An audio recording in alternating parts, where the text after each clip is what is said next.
Hey, Husker fans, Evan Bland, Tom Shatel, Omaha World-Herald, back with a special after the season Wednesday edition of the Tom Shatel Press Pass. And we heard today, Tom, from a clean-shaven or closer to clean-shaven Matt Rhule for about 35 minutes, touched on a lot of different topics.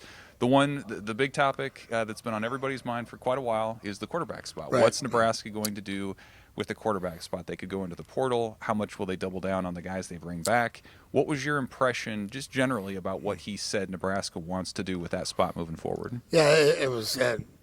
He's already different, right? He's shaved, so he's already he's on to the year two, obviously. So I didn't. He didn't tip his hand except when he said.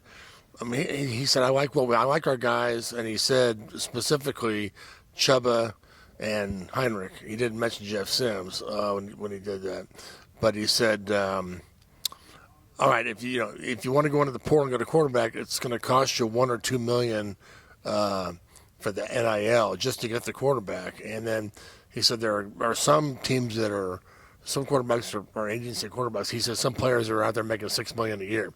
So I got the vibe from Matt, Evan, that he's not going to go after. He's not going to pay $1 or $2 million for a quarterback. Now, some Husker fans may want him to, but they might want him to do whatever it takes to get a quarterback. But I don't get the vibe he's all about that. I think he wants to keep that down a little bit. He doesn't want to get into those bidding wars. And I saw they just lost a defensive lineman commit, so maybe that's what's happening there too. But I think and people out there, are going to remember the name Joe Gans. I think they need to get a guy like Joe Gans, who's not going to turn it over. He's gonna complete passes. He's smart and going to get you the right play, and he's not going to cost $1 or $2 million. So I don't know who that guy is or where you find him. Joe's coming back to Lincoln next year with Northern Iowa, but he can't play anymore. But I think they're going to work very hard for a quarterback, but I don't think they're going to pay for him. You expanded a little bit more. Matt Rhule said today, in his mind, he's on to year two. He's looking ahead, and part of that, a big part of that's going to be roster management. And you're not only bringing in your 2024 recruiting class and recruiting on that front, you're also trying to determine who's going in the portal. Matt Rhule's meeting with players Thursday, Friday, maybe into the weekend about their futures, evaluating the portal and who you want to bring out. And he talked about some players who are coming back and some who aren't.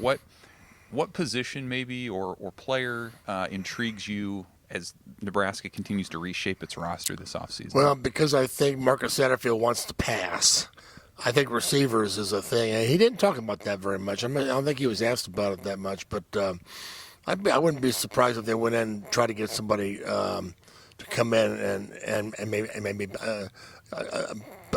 boost the depth in that room a little bit.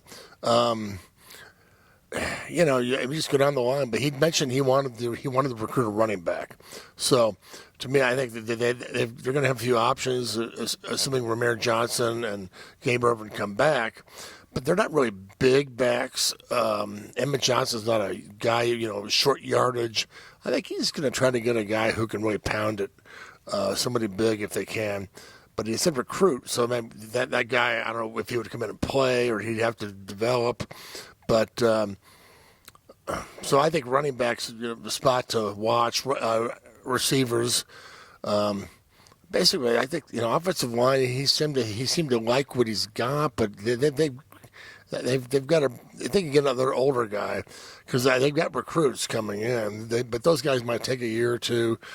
So if they get maybe an older offensive line, maybe a tackle or somebody, we don't know about Piper or about Corcoran. He said Ben Scott's going to come back probably. So yeah, that job I would just go there. Yeah, a lot of moving pieces there. And then lastly, I thought it was interesting too. Matt Rhule was asked. There's a metric out there that for I think the third time in 6 years put Nebraska as the most unlucky college football team. And Matt Rhule didn't want to go there. He said, they need to get better. He said if you have a minus 17 turnover margin, they were lucky to be 5-7. What's your take on sort of the luck versus maybe just need to earn better results? Yeah, I think that metric may have so maybe it was from a fan that came up with that one. Maybe they just feel unlucky. I didn't see anything unlucky this year. I saw a bunch of turnovers, and a bunch of close losses that were caused by turnovers and not managing. The coaches didn't manage maybe the play calling as well. So that's not unlucky. That's just stuff you got to clean up. So I liked his answer. Nebraska kind of a pity party. Nobody's unlucky. Nebraska's got themselves in this fix, and they hired a guy to get him out, and I think he's going to do it.